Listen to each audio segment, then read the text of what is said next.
Psicosis por Globovisión. Hoy tengo el placer de entrevistar a Eduardo por 2.645 veces. 47. 47. Él me corrige.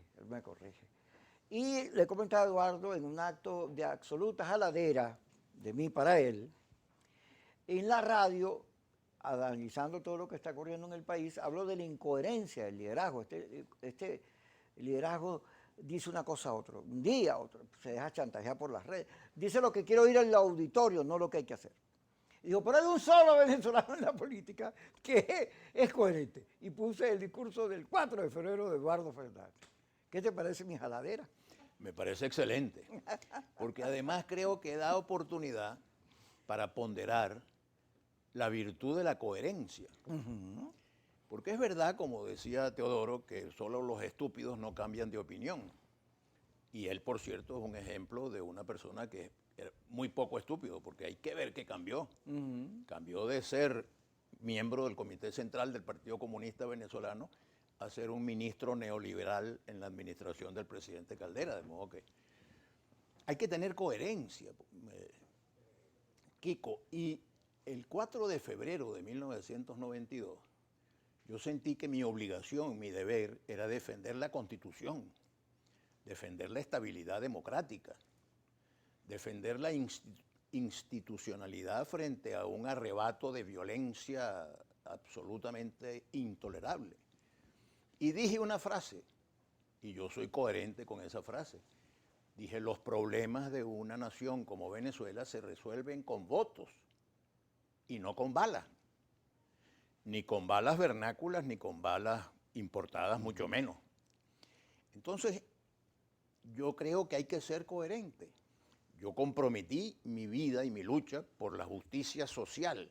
Y digo, caramba, lo que está pasando en Venezuela en este momento es tan dramático desde el punto de vista social, desde el punto de vista económico y social. Tú seguramente has visto las encuestas esas que han hecho las universidades, la Central, la Católica y la Simón Bolívar. Bueno, 90% de los venezolanos viviendo en situación de pobreza. Es decir, 90% de los venezolanos cuyo ingreso está por debajo del límite que internacionalmente tipifica la situación de pobreza. 90% de nosotros somos gente pobre en este momento. Y más del 80% pobreza extrema. Yo de repente veo el debate político y digo, pero esto no tiene nada que ver con la realidad del país. La realidad del país, esa misma encuesta dice que más de 650.000 niños venezolanos que tienen derecho a una vida llena de ilusiones, de esperanzas, de posibilidades, están sufriendo problemas de desnutrición. Se están muriendo de hambre. Y si sobreviven, va a ser una tragedia porque van a ser niños sin capacidad de insertarse en el mundo de la producción, de la inteligencia. Bueno, es una tragedia nacional. Y todavía nos dicen voceros del gobierno que tenemos que reintegrarnos a la escuela. ¿Cómo se van a reintegrar a la escuela los niños que no tienen útiles, que no tienen uniforme, que no tienen zapatos? Los papás a lo mejor tienen un carro en la puerta y no tiene gasolina. Y están también con problemas de zapatos. El drama nacional es de tal naturaleza que uno dice, pero bueno, ¿y cómo va a ser posible que mientras tanto el debate político se distraiga en un campeonato de descalificaciones recíprocas? Tú eres tal cosa, no, tú eres el otro, a ti te compró no sé quién, a ti te compró no sé cuál. Por el amor de Dios, son 30 millones de venezolanos que nos están pidiendo que resolvamos la crisis económica y social. Una cosa que a mí me parece que es importantísimo es que debería el liderazgo nacional, fíjate que no digo el liderazgo político, el liderazgo nacional, encabezado por el propio señor Nicolás Maduro, promover la formación de un gobierno de emergencia. La situación del país es tan grave que lo que Venezuela necesita en este momento es constituir un gobierno de emergencia económica y social, un gobierno técnico además, no político.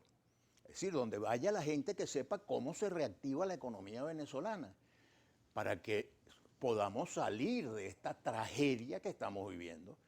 Es espantoso lo que estamos viviendo y es necesario que se constituya un gobierno de unidad más que de unidad, es de integración, de consenso, de inclusión.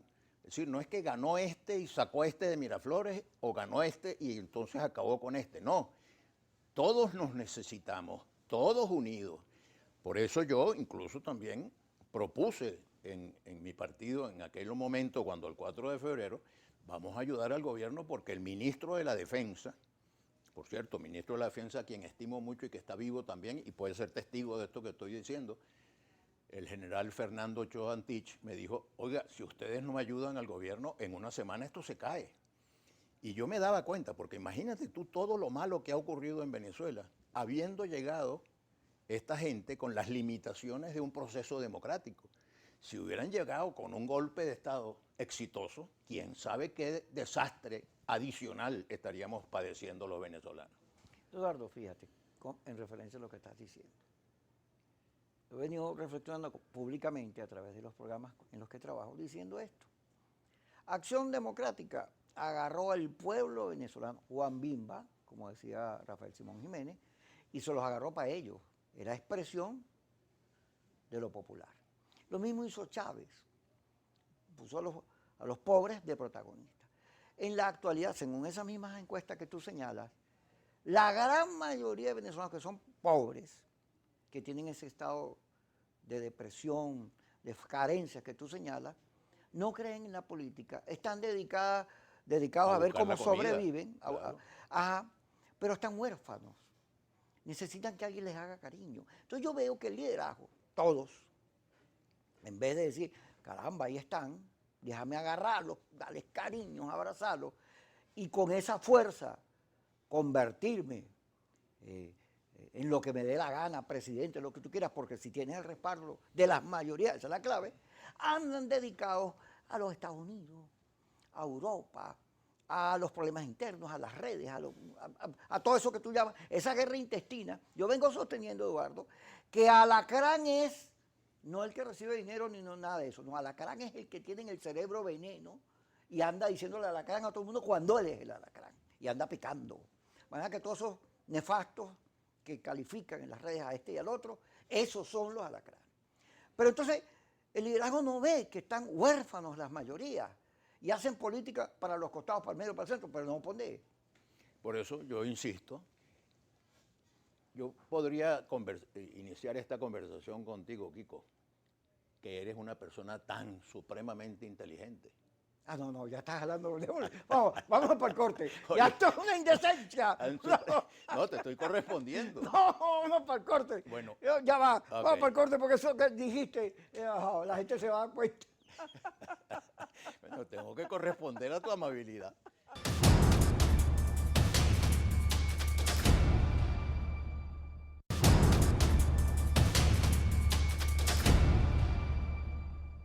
Seguimos con Eduardo Fernández. Eduardo.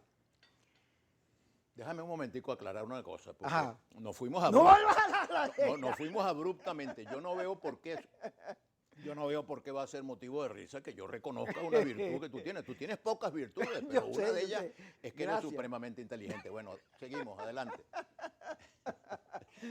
Pocas virtudes. No, tienes pocas, pero pues las que tienes hay que destacarlas. Gracias, Eduardo. Así como tú destacaste la coherencia mía. Sí, bueno, me gusta. Yo también tengo pocas. Está bien que aclares porque oscureces. Mira, dice cierta persona que está por ahí, que es que el problema es que no les duele. A esta generación, a este liderazgo no le duele a la gente. Bueno, yo te puedo decir al respecto lo siguiente. A mí me formaron sobre todo los padres jesuitas, en la idea de que la política era para servir a la gente. Y el gran maestro Jesús de Nazaret dijo, yo no he venido a ser servido, yo he venido a servir y no a ser servido. Entonces, la política es para servir al bien común, para trabajar de tal manera que todos los ciudadanos tengan por lo menos lo indispensable para tener una vida decente.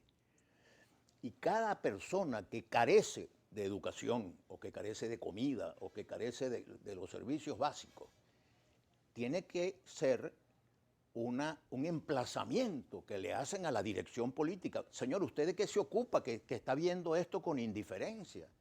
Por supuesto, una gente que tiene sus 3 golpes asegurados y que está viviendo tranquilamente, pues la cosa es más complicada. Cuando los grandes estadistas venezolanos fundaron los partidos, Rómulo Betancourt en primer lugar, Acción Democrática, pero Rafael Caldera también, COPEI, oye, se fueron a recorrer el país y hay que ver lo difícil que era recorrer el país en aquella época. No se fueron para Miami, no se fueron para Madrid, no tengo nada contra los que se hayan ido para Miami o para Madrid, muchos de los cuales se han ido contra su voluntad. Pero estos señores, en primer lugar, levantaron una bandera. Betancourt levantó su documento de Barranquilla y dijo, por esto vamos a luchar. Por aquí es. Y se dedicó a recorrer el país y era en canoa, era a lomo de mula, era para ir a los pueblos del sur de Mérida había que ir en bestia. Y se sembraron 2 partidos grandes, el Partido de Acción Democrática y el Partido Social Cristiano. 2 partidos que le prestaron servicios muy importantes al país, tuvieron sus fallas, tuvieron sus aciertos, pero fue en la geografía nacional y con la gente venezolana. Yo invitaría al liderazgo venezolano a contestar esta pregunta. ¿Qué es lo más importante que podemos hacer hoy en Venezuela? Venezuela está muy afligida. Si a uno le preguntan, ¿qué es lo más importante que tenemos que hacer? Algunos me contestarán que es que hay que salir del gobierno. Bueno, eso es una cosa importante, pero no es la más importante. Lo más importante es atender la crisis económica y social, el hambre de la gente. Porque es que no tenemos idea de cuánta hambre. Es la gente cocinando en las modestas habitaciones con leña, porque no tienen gas natural, en un país que tiene las reservas de gas gigantescas que tiene Venezuela. Es que no hay gasolina, hay unas colas terribles, y antes eran en el interior, Caracas la trataban de proteger, pero ahora también es en Caracas. Y son colas inmensas de gente perdiendo el tiempo miserablemente mientras esperan para conseguir un poquito de gasolina. Además a unos precios exorbitantes. Es verdad que en el pasado regalábamos la gasolina aquí en Venezuela, pero ahora se está cobrando a unos niveles escandalosos. Ese es el problema. Entonces el liderazgo político no debería estar negociando. Otra cosa, bueno, por supuesto, critican la negociación que condujo a que 110 venezolanos... Eso es loco. Por el amor de Eso Dios, es loco. qué bueno. Que eso demuestra los inectos. Sí, los inectos. Qué bueno que están liberaron. 110 venezolanos Claro. en libertad, que antes estaban secuestrados. En alguna otra oportunidad también el gobierno ha convenido en poner en libertad para poder estimular un diálogo. No debería haber un solo preso político. Por cierto, yo siempre admiro mucho el gobierno del general Isaías Medina Angarita porque pudo decir, durante mi gobierno no hay un solo preso político. Qué bueno que los próximos presidentes en Venezuela puedan decir, aquí no hay un solo preso político, que es lo normal. Pero sobre todo aquí hay comida y sobre todo aquí hay maneras de desplazarse y de trasladarse de un sitio a otro. Y hay escuelas, no estamos estudiando. Venezuela se va a quedar retrasada en relación con todos los demás países de América Latina porque allá están estudiando y aquí no. Yo siempre ponía la comparación con los japoneses. En 1945, Venezuela era un país mucho más próspero económicamente que Japón. Japón le acababan de zombar 2 bombas atómicas encima, una en Hiroshima y otra en Nagasaki. Acabaron con el Japón. Y el Japón se levantó sin petróleo, sin acero, sin hierro, sin oro, sin ninguno de esos recursos que tenemos nosotros los venezolanos en abundancia. ¿Qué hicieron los japoneses? Educación, educación, educación. Los maestros japoneses son tratados con un inmenso respeto y son remunerados proporcionalmente. Aquí los maestros se están muriendo de hambre. Son gente que no tienen la motivación adecuada para poder atender a los niños en los colegios. El futuro no es del país que más petróleo tenga. El futuro es del país que más y mejor educación tenga. Ganar la batalla de la ciencia, de la tecnología, de la cultura, de la educación, pero por supuesto, primero ganar la batalla de la comida. Porque si tú tienes una generación desnutrida, esa generación, mi querido Kiko, va a ser trágica su existencia, porque no van a estar en condiciones de alcanzar el nivel de sus compañeritos que sí comieron completo. Vi un video, haciendo el programa de radio, buscando videos, señor, unos lentes, explicando que en Japón, fíjate, tú que lo nombraste, usted agarra un traje, le mete $100 y lo manda a la tintorería y cuando lo va a buscar, el traje está impecable y están los $100. Nadie se los roba. No, a lo mejor te van a decir, mire, señor, Se le quedó. por cierto, se le había quedado un... Tú en Venezuela mandas el traje con los Y $100. no recibe ni el traje. No, el traje ni lo lavaron. Bueno, mira, hay un caso muy curioso también en los países escandinavos. A la entrada del metro hay un canal donde va muy poca gente. Y un compatriota me contaba que él dijo, bueno, ¿por qué si aquí hay cola y aquí no hay cola, yo no me meto por aquí? No, ese canal es para la gente que no tienen dinero. ¿Y cómo saben si yo no tengo dinero? Bueno, pues se supone que si usted se mete por ahí es porque no tiene dinero, pero si usted teniendo dinero se mete por ahí, vamos a llegar a la conclusión de que usted no es de los países escandinavos, porque aquí la gente es gente seria y gente honesta. Sembrar el concepto de la honestidad, que decir mentira es malo, que robar es malo, que matar es malo. Ajá, párate y disculpa, cónchale, que vas bien en esta alabanza. Intercambio, Así. así es. Fíjate, un momentico, que vengan a invadirnos, que haya un golpe de Estado, una fractura militar, el TIAR, una alianza de países. Eso es una guerra, es una gente que está muriendo. Eso es una venganza que va a quedar sembrado en los que mueran allí. Eso le va a hacer un daño al país porque al final son balas. Y eso es malo. Claro. Eso es malo. Tú lo que me estás proponiendo es malo. Estos son malos, pero tú también. Pero por supuesto, y yo también consagré mi vida al servicio de la vida, no de la muerte. Así es. Yo soy partidario de la vida, yo soy partidario del amor, yo soy partidario de la justicia, yo soy partidario de la paz y no de la guerra. Los problemas primitivos, en la época en que los hombres no habían evolucionado intelectualmente, se resolvían a garrotazos. Pero con el desarrollo de la gente se inventó esta maravilla que es el voto. Es verdad que estamos confrontando a un gobierno supremamente tramposo, pero para poder avanzar hay que estar dispuestos a derrotar al gobierno y cuando tú tienes 80% de respaldo popular, 80% de venezolanos que quieren salir de esta tragedia. Yo he visto por ahí una gente argumentando lo siguiente, no, pero tú no viste que Maduro dijo que ni con votos ni con balas nos entregaban el poder. Y no viste que el otro dijo, que Padrino dijo que la Fuerza Armada no iba a permitir. Porque ellos dijeron eso, yo tiro la toalla. Bien. No, tenemos que trabajar todos para salvar a Venezuela y no para llegar con una política de venganza, de retaliación, de cobrar cuentas y facturas pendientes. Vamos a llegar a construir un país entre todos para felicidad de todos. Muy bien, Eduardo. Qué bueno, ¿vale? Qué bueno. Vamos al corte y ya regresamos con Eduardo Fernández.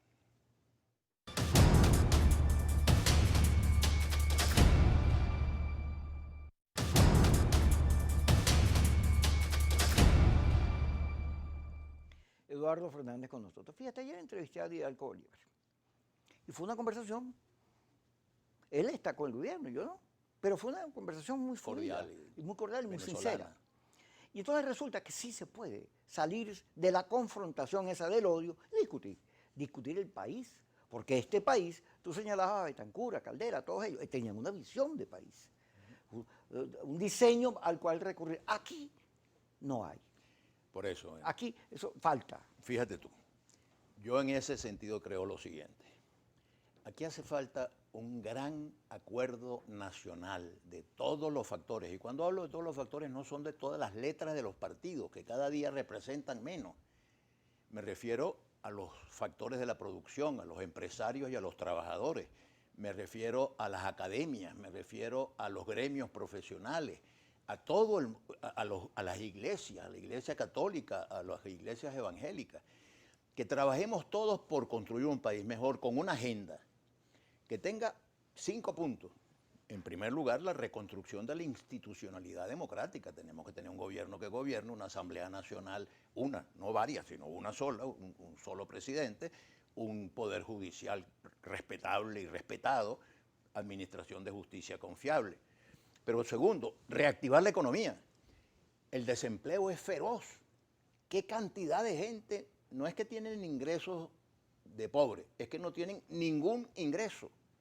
Tenemos que reactivar la economía y Venezuela tiene todo para reactivar la economía. el petróleo. Pero hace falta un gobierno que tenga capacidad para atraer inversiones. Lo siento mucho, pero un gobierno presidido por el señor Maduro no tiene confianza internacional. Lo que no quiere decir que el señor Maduro y sus amigos no tengan alguna posibilidad de influir, pero a quien corresponde es a un gobierno de gente que pueda conseguir con los organismos financieros internacionales el dinero que necesitamos para reactivar la economía y para que la gente pueda comer, que la gente pueda comer completo, que los niños puedan ir para la escuela, que se bajen esas cifras de desnutrición infantil, de mortalidad. Se está muriendo la gente de hambre, mi querido Kiko. Y mientras tanto los políticos hablando de otra cosa y de pleitos absurdos, inútiles. Pero bueno, no nos vamos a ocupar de eso. ¿De qué nos debemos ocupar? ¿Qué es el otro tema? Reducir la pobreza. Yo he venido planteando desde hace mucho tiempo la necesidad de hacer un inmenso esfuerzo educativo. Lamentablemente, a pesar de todos los discursos de Aristóbulo, Venezuela en los últimos años ha retrocedido en materia educacional terriblemente. La educación superior se acabó en Venezuela. La investigación científica y tecnológica se acabó. Los muchachos tienen que estudiar, tienen que estar animados a estudiar, los maestros tienen que estar bien pagados. Enseguida, el tema de los valores, de acabar con la corrupción. Y enseguida la reactivación de los servicios públicos. ¿Cómo tú pones a funcionar un país que no tiene corriente eléctrica, que no tiene gasolina, que no tiene internet? El internet va y viene. Eso no puede ser. Necesitamos tener un país equipado para que la gente pueda vivir mejor. De modo que yo diría que lo más importante en esta etapa final del año 20, además de enfrentar la pandemia y derrotar la pandemia, que cada día se está incrementando más, es un gran acuerdo de gobierno para resolver la crisis económica y social que está padeciendo la población venezolana. Es hambre, es miseria, es desolación. Eso es lo que tenemos que atender. Mi suegro, Carlos Urdaneta, Fiducci. ¿sí? Ah, chico, Amigo qué tuyo. bueno, gran amigo, de hace muchos años. Sí. Tú le preguntas, ¿cómo está la cosa? La educación, la educación, Ah, sí, la sí, educación, muy la bien. educación, la educación, la educación. Hubo un debate el año pasado que yo me quedé insólito. Maduro dice, es que hay gente que se fue a limpiar posetas. Y salen por las redes, ¡qué brío! Pero si limpiar posetas es una cosa digna. Y sale un señor, dice, yo tengo 3 títulos, abogado, ingeniero, sumaculado, no sé qué cosa, y estoy limpiando posetas y mantengo mi familia. Y gracias a Dios, porque aquí en los Estados Unidos, limpiando posetas. Yo vi a ese señor diciendo eso y me dieron ganas de darle una cachetada, chico. Porque los títulos, eso que te costó estudiar, es lo más significativo de tu vida. Esa es la educación, esa es la preparación. No me vengas a decir que limpiando, pues, siendo muy digno, es más significativo que el educarse. Porque en Venezuela, como están las cosas, entonces ahora ingenieros, médicos, eso no sirve para nada. No puede ser. No puede ser. No puede ser que la preparación sea un insulto ahora. Ahí estés preparado. ¿Cuáles son las áreas que podemos desarrollar? El petróleo sigue estando allá abajo. El petróleo no fue que se lo llevaron, está ahí. Con inversiones sacamos petróleo. Y al sacar petróleo, el gobierno tendrá divisas para atender los gastos fundamentales que tiene que atender en materia de salud, en materia de educación, en materia de vialidad, en materia de seguridad. Tenemos oro y otros minerales valiosísimos. Coltrán, cualquier cantidad de minerales. Tenemos hierro, aluminio, bauxita, acero. Tenemos un potencial industrial que necesita confianza. No puede haber inversiones si no hay confianza. Y no puede haber confianza si tú en el país tienes una confrontación permanente, una guerra civil, aunque sea verbal, y muchas veces es más que verbal. En ese ambiente nadie va a invertir un dólar en Venezuela. Entonces tú tienes que construir un ambiente de convivencia civilizada, de convivencia democrática. No puedes seguir esta peleadera inútil. ¿Cuánto pleito inútil ha habido en los últimos años, en los últimos 20 años?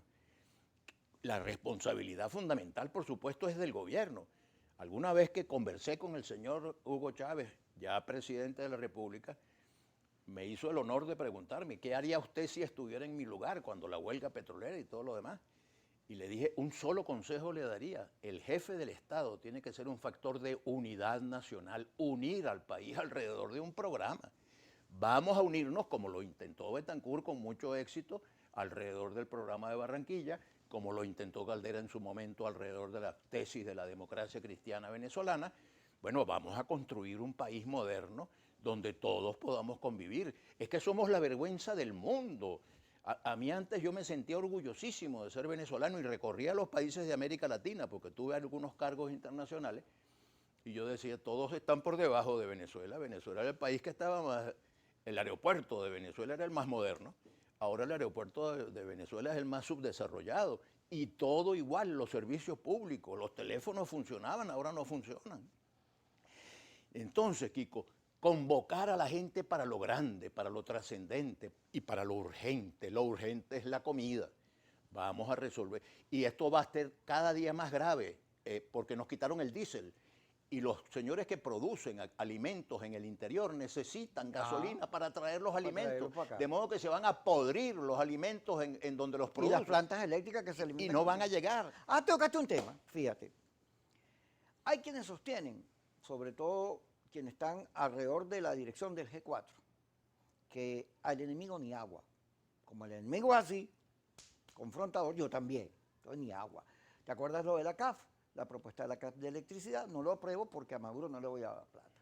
Pero en esta situación resulta que esos grupos proponen la expansión de las sanciones. Los Estados Unidos entraron los primeros barcos iraníes y hubo gasolina por todos lados, se acabó. Es más, todo el mundo aumenta la gasolina. Y una cosa que había sido tan conflictiva se produjo. Para bien de la economía del Estado. Claro. Quien la maneje. Entonces resulta que vienen la segunda vez los barcos y los paran. Y ahora tenemos este desastre. Cuando tú vas a las encuestas, Datincorp, resulta que la gente ahora dice, el 64% dice que la culpa es de esos que están de acuerdo con las sanciones. Entonces yo veo políticos que dicen, no, la gasolina. Pero no estás leyendo bien a dónde están las culpas. Porque la gente está diciendo que es esos que tienen Citgo y no mandan gasolina para acá, que tienen recursos y son indiferentes. Fíjate cómo se voltean las cosas, eso lo vamos a hablar ahorita, no, aquí, en su programa Kiko Sí por Globovisión.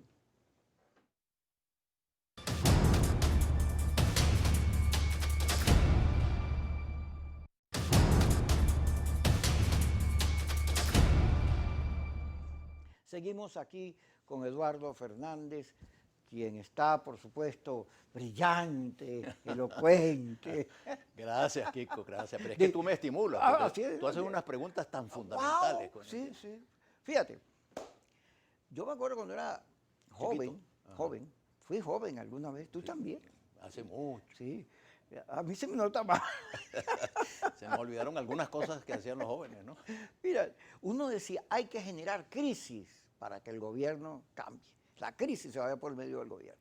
Pero la crisis, en este caso venezolano del hoy, la crisis está ayudando al país completo para abajo. Así es. Entonces, Fede Cámara, el liderazgo de Fede Cámara, dice, momentico, vamos a producir, vamos a sacar a Venezuela adelante, vamos a pensar en la gente, vamos a generar mayor productividad para repartir la riqueza mejor. Y la iglesia dice igual.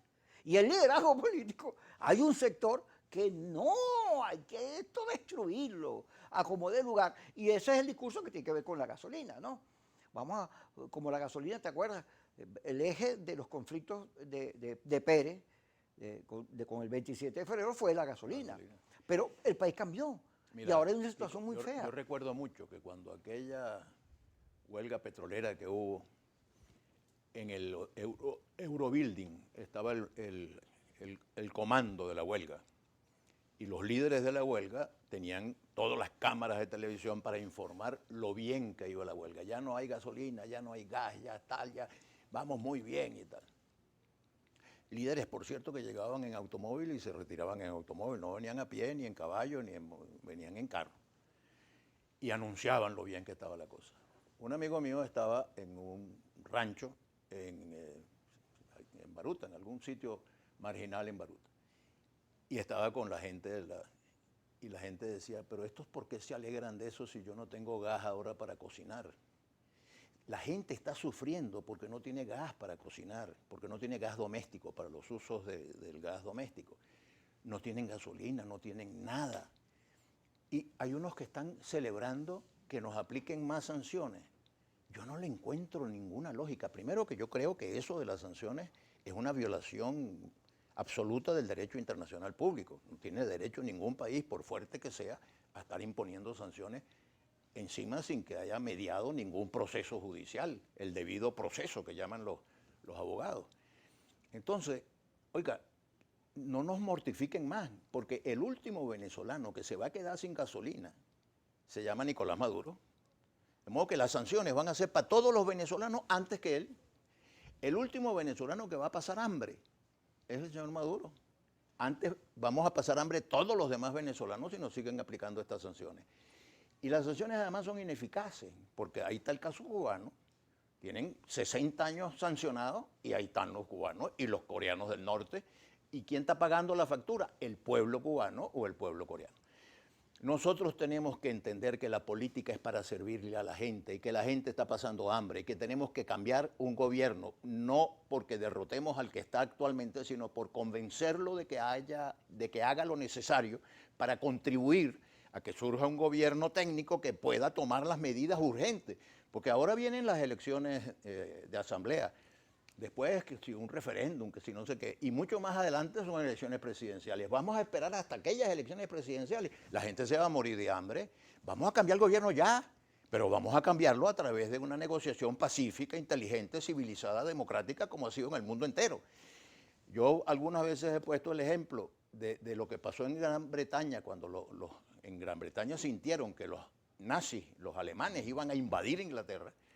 El primer ministro, que era el señor Neville Chamberlain, dijo, yo tengo que formar un gobierno de unidad nacional. Pero no puede ser con usted, señor Chamberlain. No, muy bien, no importa, vamos a hacerlo y yo me voy. Y llamó a su archirrival, Winston Churchill, y le dijo, forme gobierno con Attlee, que era el jefe del Partido Laborista, con todos los partidos, formamos un gobierno de unidad nacional para enfrentar esta crisis.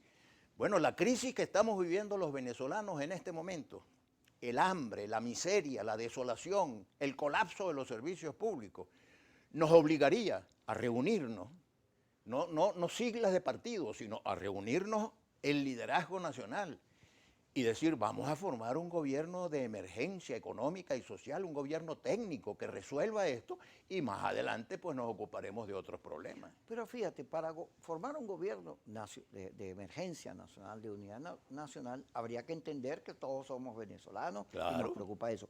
Pero el gobierno, porque además está sustentado en las teorías de la revolución, en lo que fue la Unión Soviética, en el marxismo, en los cubanos, en todos los chinos, todos los que abrazaron ese pensamiento, cree que hay una contra, una derecha, que además, en este caso, en Venezuela, no solo está, sino que además dice, declara, vamos a tumbar al presidente, vamos a sacarlo. Y entonces dice, bueno, es que estos me quieren sacar. Y entonces, nada, frega, yo lo friego. Entonces la dinámica es del conflicto, pero los revolucionarios le rinden culto al conflicto, y a la guerra, y a lo verde, y al conflicto. Es más, dicen, no, el que no hace una guerra necesaria no cree en la paz, hasta eso dicen. Entonces, no hay comprensión en el gobierno de lo necesario que es unir a la sociedad para sacar el país adelante, y luego esa unidad le puede aportar al gobierno unos nutrientes para oxigenar su proceso, que no es más que una repetición de aquellos del socialismo real que cayeron con el muro de Berlín y con la Unión Soviética, con Gorbachov. Porque este modelo es muy parecido a aquello, sus concepciones, sus discursos, claro. Y eso es un atraso. De manera que, fíjate, cuando Chávez ganó, toda Latinoamérica se llenó de gobiernos del socialismo del siglo XXI, porque al final Chávez era una cosa, hacía elecciones a cada rato, regalaba plata, no sé qué cosa. Pero este gobierno, en cualquier país del área, e incluso en los Estados Unidos, los candidatos opositores dicen, para que no se parezca este país a Venezuela, y eso lo sufre Evo Morales, lo sufrió la Kirchner, Correa, los aliados, porque... Muy bien, muy bien. Yo sobre esa materia voy a tratar de dejar la mayor claridad posible este concepto. Lo que ha prevalecido en los últimos 20 años en Venezuela es la cultura de la confrontación. Chávez llegó dividiendo a los venezolanos, no uniéndolos, que es lo que hace cualquier presidente. Gana unas elecciones presidenciales y lo primero que dice, voy a ser presidente de todos los venezolanos. Chávez no, Chávez dijo, yo voy a ser presidente de los míos, de los revolucionarios, porque los contrarrevolucionarios los vamos a derrotar, y a la 4ª República la vamos a derrotar, y a los blancos los vamos a derrotar, y a los ricos los vamos a... es un discurso de fractura, como tú dices bien, que obedece además a una visión ideológica radicalmente equivocada, un desastre. Y eso nos ha traído a este sufrimiento de los venezolanos que estamos padeciendo en este momento, porque desgraciadamente buena parte del liderazgo opositor le hizo el juego a ese discurso.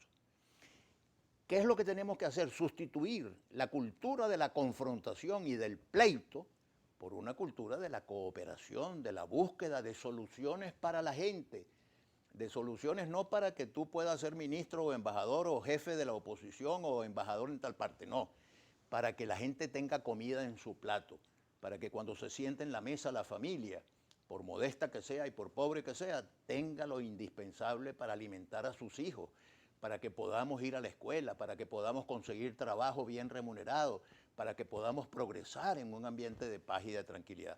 Queremos vivir normalmente, los venezolanos lo que queremos es vivir normalmente. Vamos al corte, Eduardo, y ya regresamos en esta discusión que tenemos aquí nosotros, esta reflexión que espero que la gente que nos está reflexión viendo, compartida. Sí, de una cierta altura. Pues. Claro que sí. Ya regresamos.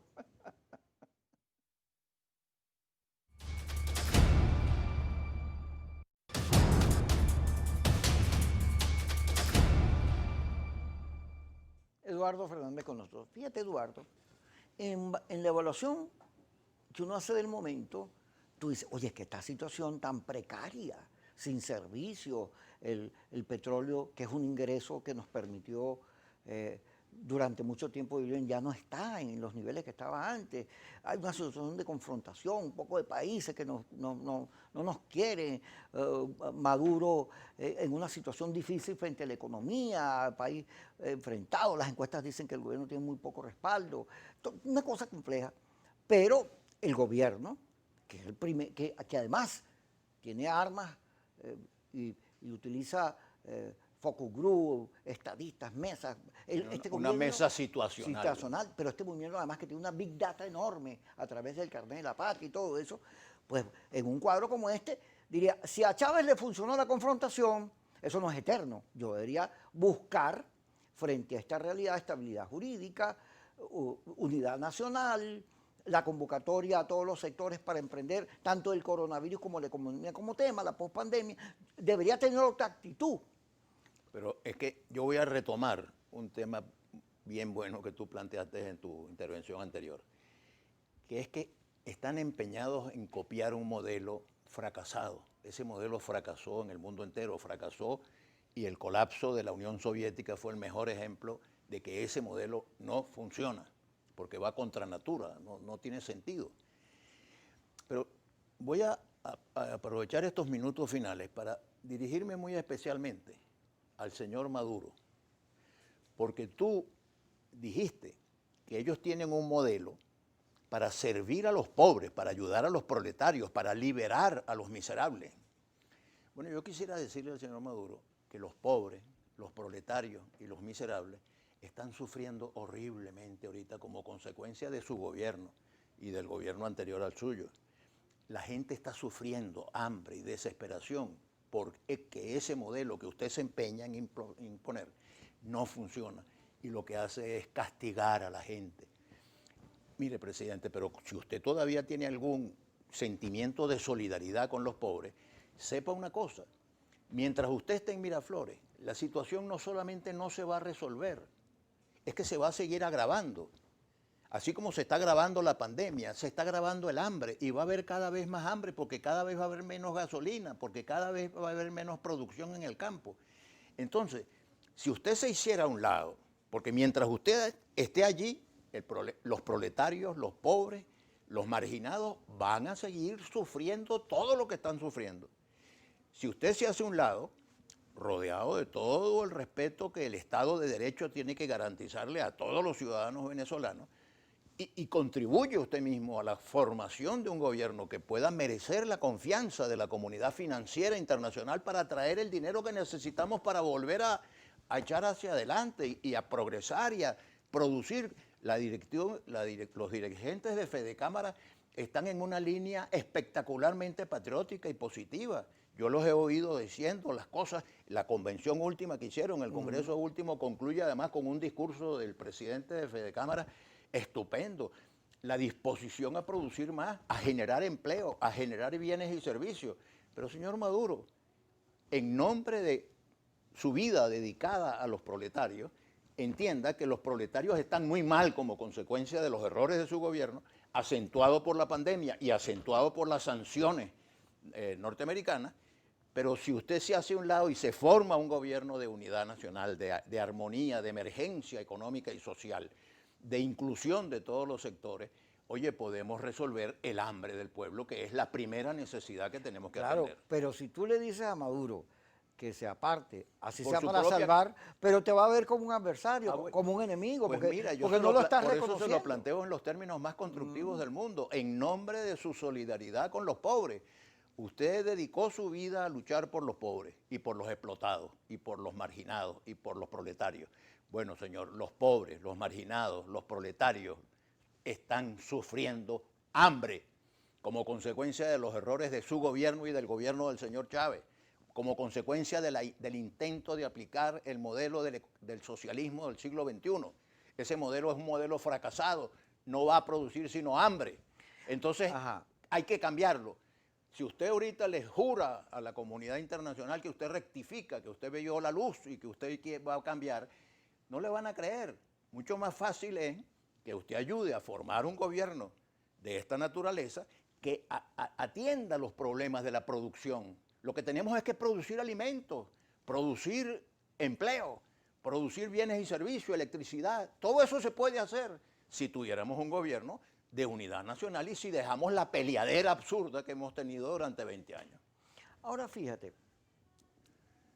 en el cuadro en el que estamos viviendo hoy, que es de carencias y todo eso.